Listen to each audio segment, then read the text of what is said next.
Welcome to another edition of Remembering When. I'm joined by Mr. David Lopes, and we're going to be talking about the sport of equestrian. We're going to be talking about how horse racing was started and ended at Shelley Bay, and now we have harness racing and horse jumping, dressage, all at the National Equestrian Center on Vita Street. But we want to go back to how things were in the 40s, 50s with actual horse racing. Because horse racing is quite exciting, as well as harness racing, but horse racing is quite exciting. And the fact that we had it in Bermuda, a lot of people of the 60s and past that don't remember those days at Shelley Bay. So can you just enlighten us a little bit, Mr. Lopes, on the history of horse racing at Shelley Bay? Okay, let's go right. The best place to start, I guess, is at the beginning. And I've got several books that I use for references. And this one's called The Bermuda Journey, which is a leisurely guidebook to Bermuda that was written by William Zuhl back in the 1940s. And he says the Shelley Bay race course was a circumference of a half a mile and is the best that Bermuda can offer devotees of racing. Said the track was laid out in 1864 by a group of sportsmen, and on May 17th of that year, so that will be May 17th of 1864, they had their first meeting. Now, since then, Shelley Bay Race Course, now this was written in 1948, now 49, has seen an abundant sport of varying quality, and though threatened some years ago with an ambitious Pembroke Marsh development, it was first discussed, and it remained the only racetrack on the island.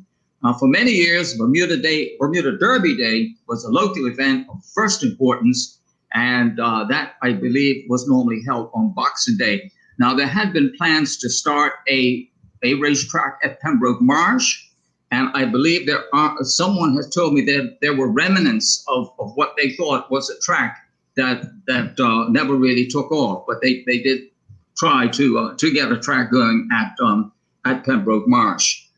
Then we move to, I have another book here that says that Mike Selly, Lewis H. Mike Selly, started Shelley Bay Racetrack, which opened on Boxing Day of 1947. Now, I would imagine that, and there's really nobody around that I can ask anymore, I would imagine that there was no racing over the war years. And backtracking just a little bit, I think the British garrison who was here, they had something to do with horse racing back in the early 1900s, from what I've been told. But Mike Selly obviously started that race day, restarted racing at Shelley Bay on Boxing Day of 1947. And I hope you can see this. If you look at the date. Yes. All right. This is the program that was used on Boxing Day, which was a Friday, of 1947. Yes. So we had these horses, and I remember talking to you some time ago about how the horses used to come in on the ships, and you used to walk them from Front Street down the road to where there were stables. But we had this abundance of horses and talented jockeys as well. We were talking earlier, and you were saying that it stopped because of bad management or just lack of ideas of how to keep it going. What would you say helped contribute to the actual stoppage? Okay, let's back up. And horses coming to Bermuda. I probably should have got some pictures that I could have shown you of any time on Monday morning when the Queen of Bermuda came in, she could bring as many as 10, 12 horses at a time, because they had what they call a cattle deck, and they used to put the stalls on the Queen of Bermuda, and she used to bring these horses, race horses, farm horses, dairy cattle, everything on the Queen. Now, the crowd would gather at Hiles Corner.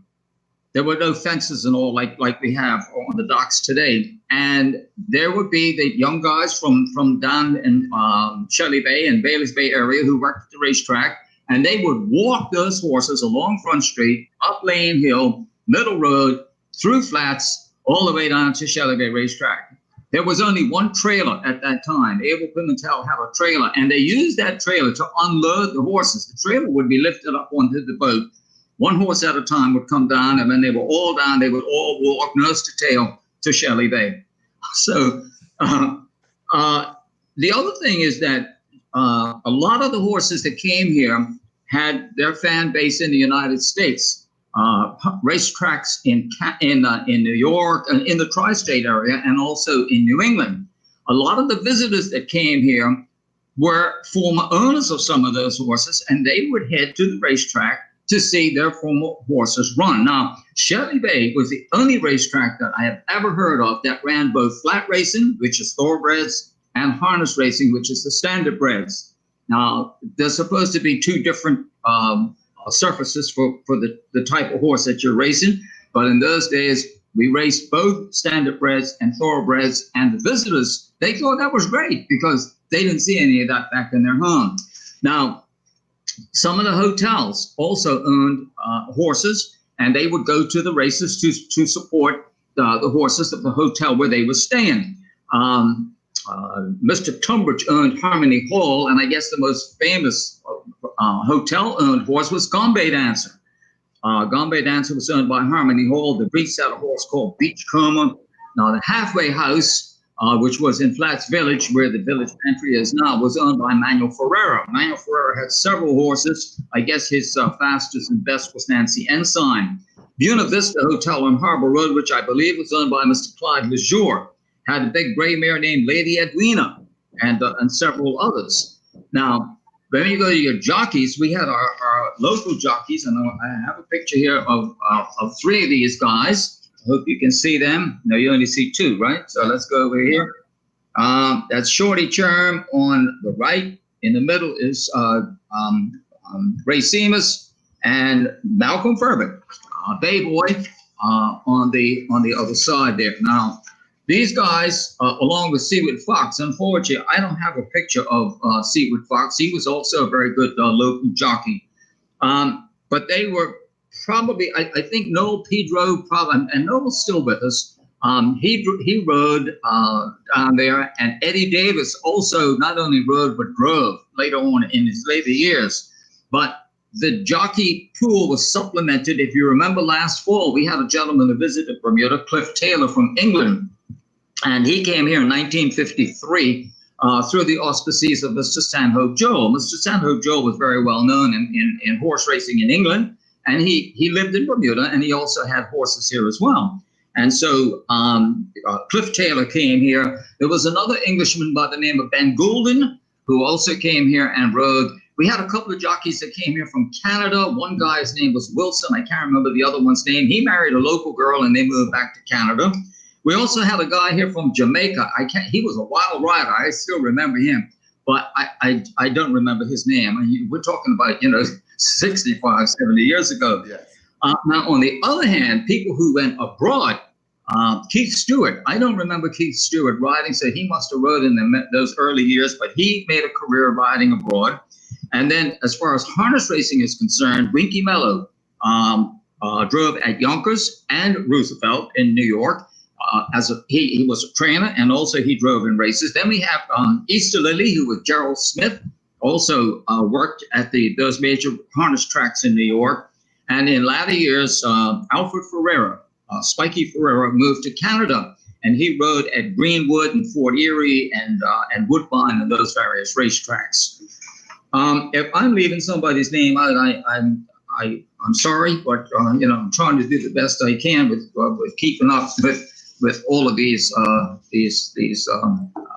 jockeys and riders. And now, as far as trainers were concerned, we had two main training stables. One was the Stubbs brothers, was William Buck Stubbs and his brother Harry. And then we had the Pittman brothers, Arthur Pittman and Herbie Pittman. I'm not sure how much Herbie was involved with actually training these horses, but they were the top trainers of those days. But there were others as well, maybe with one or two horses. But those two guys had pretty extensive stables. Now, Arthur Pittman would take Shorty Charm, who was our top jockey, to the United States, and they work the summer when it was off season in Bermuda, they would go to the States and race. Some of the local horses would be shipped back, and then sometimes they would come back. Horses like Wild Bill, Orama, Buzzards Bay. Oh God, there was a few of them that were really good horses, and they shipped them back and raced them up there, and then came back for the fall to race in Bermuda. Yeah. Now, looking back at some of those old photos of Shelly Bay, you used to have a large turnout, especially the big races like Derby Day and so forth. Did it need more support on regular race days in order to be sustainable? I don't know. There was a pretty good turnout. Remember now, Thursday was half day in Bermuda in those days. So there was either football, second division football, or what you call, anyway. You had first and second division, no premiers and all the stuff that we have today. Second division football was played on Thursday. Cricket was played on Thursday as well. And on Saturdays, people worked like till 9, 10 o'clock at night in some places. There was never racing on Sunday at Shelly Bay. So I think it was pretty well supported. When you look at support, you got to look at two angles. First of all, you have to have the people who have the resources to have the horses to be able to support the training and feeding and whatever. And then you have to have the input of the general public to come out and support these races. Now, I got a program here from 1952. I got oodles programs of old programs, and I just want to give you a look at the purses in those days. Now, we're talking about 1952, and here's a race. Let's see. Okay, there were 5 horses in this race, and the purse was 40 pounds, which was good money in those days. 25 pounds for second, 15 pounds for third. Here's another race. This is a thoroughbred race that was won by a medalist, which was owned by Mr. Pittman and Mr. McLaughlin, ridden by Shorty Cherm, and he pocketed 45 pounds that day. Second place horse was Obelisk, that was owned by Stanhope Joel and ridden by Malcolm Furbett. He got 25. In third place, Whiteman's Green, ridden by a gentleman De Silva. Now, I'm not sure what his first name was. He got 15 pounds, and it doesn't say who came fourth, but he got 5 pounds. And this was the Christmas Derby for that particular day. So this was Boxing Day of 1952. So being the Christmas Derby, the money was a little better. So they were paid pretty good purses when you consider that we're going back to 1952. Some people, for instance, I remember a gentleman who I learned just about everything I knew about a horse was Harold Caldwell, and Harold lived in Smiths Parish. He works in engineering, public works department in those days. He trained his horse from home. Kept him at home. He trained it on the main road from home, and then on race day, on Thursday, he would drive the horse very slowly down Harrington Hunters Hill, along Harrington Sound, and to the racetrack. Other people kept their horses at the track, and I guess the majority of them were, of course, kept at the racetrack, and they were either trained by their owners or different trainers, and they trained on the track itself. How would you describe when it was the final race at Shelly Bay? I guess the atmosphere, the mood, and of the people that were involved in regular racing. Let's back up a little bit. 1950. I told you that the government had loaned the Bermuda Jockey Club 25,000 pounds to get racing going again. That is when they built a line of stables, which you may or may not know is now a church. Mm-hmm. That was a stable area, stables on both sides, and track rooms and whatever. And the stabling that was used before was inadequate, and it wasn't enough. So they did that, and they did some other improvements to the track. If you drive down Shelly Bay now, the main grandstand is still there. Yes. It's still there on the hillside, Mm-hmm. and they raced for like I said, I think until 1962 was the last, and they tried all kinds of things to keep it going. They had the top runners of the day would come down, road runners, right? Before we had well, there were 10 or 12 guys that used to run May 24th, and they would come down and run on the track, and they tried to do other things, step outside the box, but for some reason it didn't pan out. Now, I don't think that most people felt that the last race at Shelley Bay was the last race. Mm-hmm. I think most of us thought, don't forget, I was just a young boy back in those days, I think we expected that somebody was going to pull a rabbit out of the hat and the track would reopen at a later date and that racing would continue. So I'm not sure what the air was like on that last race day. Yeah. So we move into more of the horse jumping and dressage until we got round to getting back to the harness racing. But when they were talking about a track and Vesey Street was identified for a track, there was a lot of I guess back and forth with a lot of community-based people, crying foul that the plantation would be disturbed and all that. But do you remember how challenging it was to actually obtain that space and then get a track put there?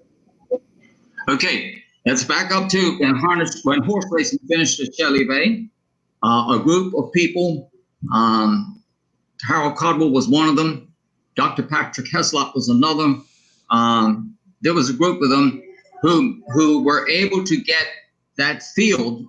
It was a field, it was actually planting ground from I think the Watlington family. That was called Sue Simmons Field, and they were able to get that to have horse shows. So the equestrian thing wasn't going to die. It went from horse racing to horse shows. Now, you had a guy who came along. His name was Ralph Tessera. Ralph Tessera introduced, well, before that, we had at the agricultural exhibition, a stable of hackney horses and ponies came here. Now, people in Bermuda had not seen. There was one or two hackneys that had come over the years that were privately owned. But as far as actual show ponies and show horses, we had Ralph Tessera who introduced them, and I guess it might have been 66, 67, and that's where the horse show started. William Cheese Ray had a really nice stable. Then we had Eddie Roke's father and Eddie and myself and Charlie Ribello, Hang'em High Stables, Ronnie De Silva. There was a bunch of us who kept that part of it going. Now, Ralph Tessera was the type of guy, he'd bring in a horse and he'd sell it to you today, and you thought, man, I got a champion. He'd get on the phone, and tomorrow he'd have another one come in better than the one he sold you. And that's what kept things going. And when he decided that he was not going to show anymore, a matter of fact, he bought Shelley Bay and ran his stable from Shelley Bay after the track was defunct. And that took us up until, I guess, the late 1980s, early 1990s, where the Bermuda Equestrian Federation had then taken over the running of Vesey Street. And it was a green field with trees and all that. And the plans were made to make it an equestrian center, which would also entail a racetrack. Unfortunately, I don't think things have changed very much. We live in the land of no. That's the most popular word in Bermuda. No, we're not doing it. Anyway, that's good sometimes, and sometimes it's not. But I was not really involved with the Equestrian Federation when they developed the Bermuda Equestrian Center. But I know that the racetrack was put in, and it was a fifth of a mile track, and it was virtually oval. Not ideal, but you know what? If you want to race, that's all you had. Now, before that, let me backtrack just a little bit because I'm getting ahead of myself here. We tried racing at PHC. Easter Lily Smith. He spearheaded all that, and there was a track made at PHC that went around the perimeter of that property, Yeah. and they also ran harness pony racing. That's when the harness ponies started coming here, or racing ponies, rather trotting breds. But we had a few of the thoroughbred races as well. There were a few horses around still left from Shelley Bay that ran. We tried National Sports Club on National Sports Club field. Not ideal, but hey, we had some pretty good fun, racing these ponies on the grass, because it was a PHC was a dirt track. The National Sports was grass. Okay, so then we come to, as you mentioned, the National Equestrian Center with the Bermuda Equestrian Federation developing that, and it was a 50 mile track. And like I said, it wasn't ideal, but if you wanted to race, that is where you race. We started out with probably maybe 6 or 7 ponies. Eddie Rowe could probably know, because he raced most of them, and they belonged to one guy, Morris Floyd. And Michael DeCosta got involved. Michael DeCosta did to harness racing what Ralph Teixeira did to the horse shows. Michael kept us going with bringing in ponies and selling them and bringing in more. And we got to a point where at some point we were racing like 70 ponies on an afternoon or night. Now, if you want to know about the lights at Vesey Street, I can tell you about them as well.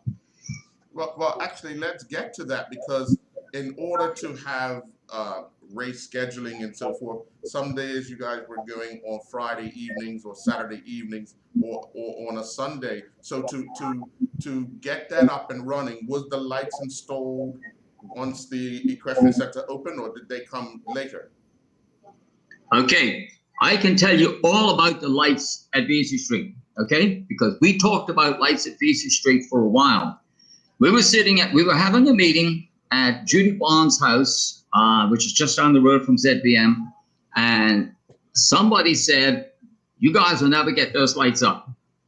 And that set a little fire on it. I said, "Judy, can I use your phone?" She said, "Yeah, it's in the hallway." So first guy I called, backtrack a little bit. We talked to the Equestrian Federation, and Mr. Cherry was very much in favor. The Equestrian Federation was in favor of us putting up lights, because that would also, you'd be able to have horse shows at night and also the harness racing at night, and that would ease up the place so that everybody would be able to use it a bit more. Okay, so we were all in favor of that, but nobody kind of took the bull by the horns and ran with it. So guess what? David decided he was going to do it. Well, when that guy said that, or the person said that, you can never get those lights up, I had already been talking to people, right? So I went inside and I called up Terry Coudet from PM Electrical, because I spoke to him. I said, "Terry, we need to get down Vesey Street yesterday and figure out what we're going to do with these lights, okay?" So PM Limited had agreed. They had just done the National Stadium, and I hope I'm not, letting secrets out or not. But anyhow, there was a lot of stuff left over that they said we could have. Gary Medeiros was a big man over at Belco. He said, "We'll give you the poles and I think it was $5,000 worth of labor to get the lights up." Now, big problem with planning. You need to get planning permission. And of course, right away, Bermuda National Trust jumps up and says, "No, you can't have lights because you're going to disturb the birds," and all this. Now, just down the street, there's a construction company that rented land from the Bermuda National Trust, and they had their security lights on all night, every night. All we wanted was just one night for just a couple of hours, okay? But it was no. Anyway, we were turned down and turned down and turned down. And I have to say thank you to Mr. Arthur Hodgson, who at that time was the environment minister or planning minister, whatever minister he was. He said, "I don't see any reason why you guys can't have these lights." And it was because of him that we were able to get the lights up. Saturday morning, we meet at Vesey Street with these trenching machines. I think Eddie Roque had one, and the other one, I think, was owned by Jeff Suze, if I'm not mistaken. One went one way, one went the other. The day before that, or 2 days before that, Terry Coudet had been down with a spray can and said, "This is where you guys have to put the underground wiring for these poles." By 2 o'clock that afternoon, we had the trench all dug, the pipes were in, and they were covered. After that, it was Belco who came down, put the arms on the light on the poles, put the lights up, and when we started racing harness ponies at Vesey Street, I think it was the year 2000. I was president of the club at that time. We had 300 people at Vesey Street watching harness racing on a Saturday night. Boxing Day, you'd have 700 or 800 people would come out to watch. It was all harness racing because, people complained about the track, but like I said, if you want to race, that's what you race on. And you see the times that they're getting in this recent seasons. These ponies are going a lot quicker than the horses at Shelley Bay went back in when the track closed in the 1960s.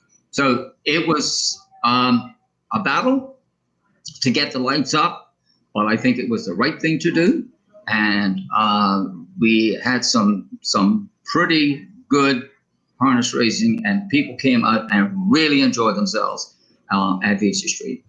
Through the years, we've seen the struggle of the sport, and we were talking about that as well, to sustain itself.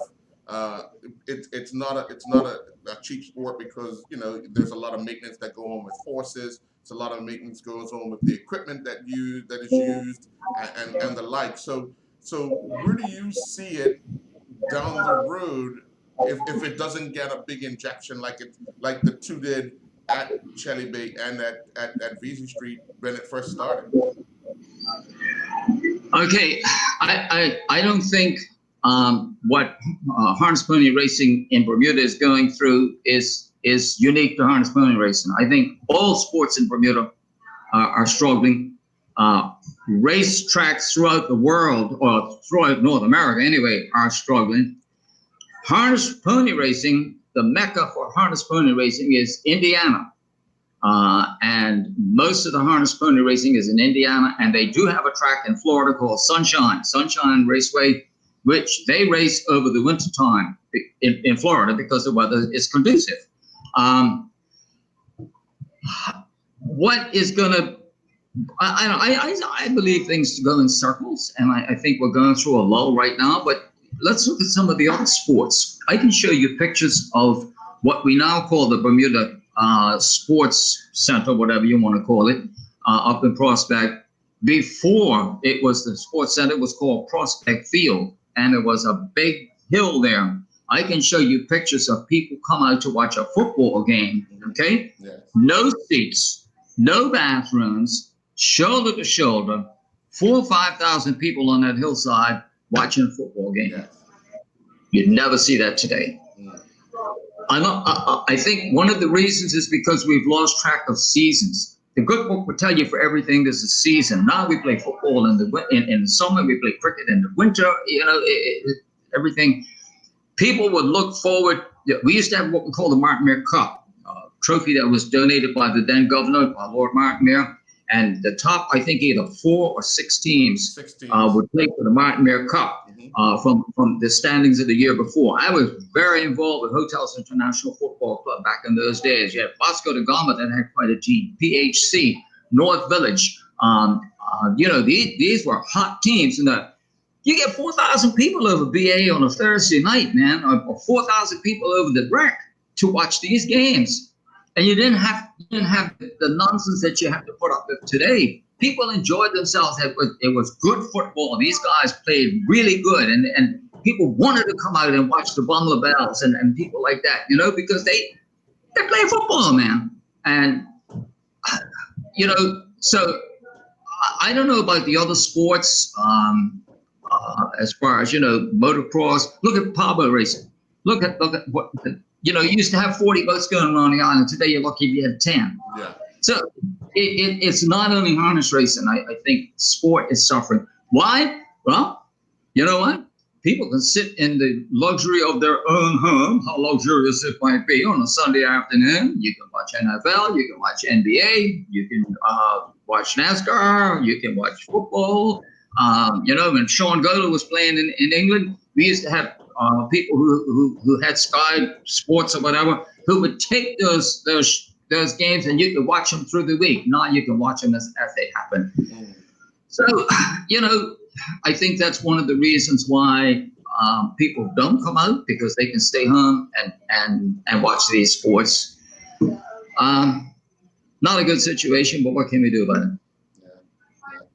Well, Mr. Lopes, I want to thank you for taking us down memory lane when it comes to the sport of equestrian, especially horse racing and harness racing. Wealth of knowledge. I enjoy learning about Bermuda history, especially in the sports realm of it all, because we do need to know where we once came from. I think it's education for our youngsters who might have ambitions of trying one of these sports. At least they'll get some idea of how things were back in the day, and possibly try to emulate what's been already done. Before you wrap up, another reason why I think that with the harness racing and I don't want to put the cat amongst the pigeons and all, but when I was racing at VC, I'd race tomorrow, man. I would race tomorrow, but my wife and my granddaughter won't let me. But when I raced against people like Eddie Roque and other drivers down there, we went down there to have fun, man. We went down there to race. It wasn't about points. It wasn't about trophies. It was about camaraderie. It was about competitiveness and having a good time. I don't see that today. And that may be a reason. I don't know. There are a lot of young people who are involved, who are interested and involved. And there are folks who do let these young people, I don't want to call them kids, drive their ponies. And I think we need a little bit more of that. I don't think we're going to ever get back to the 70 ponies racing in one night. But if they can get up to 25 or 30 and race for the right reasons, man, go out and have some fun. Don't worry about the trophies and the points and all the nonsense, right? Go out and have some fun. And I think it could come back. All right. Well, again, Mr. Lopes, thank you very much for your time. I do appreciate it.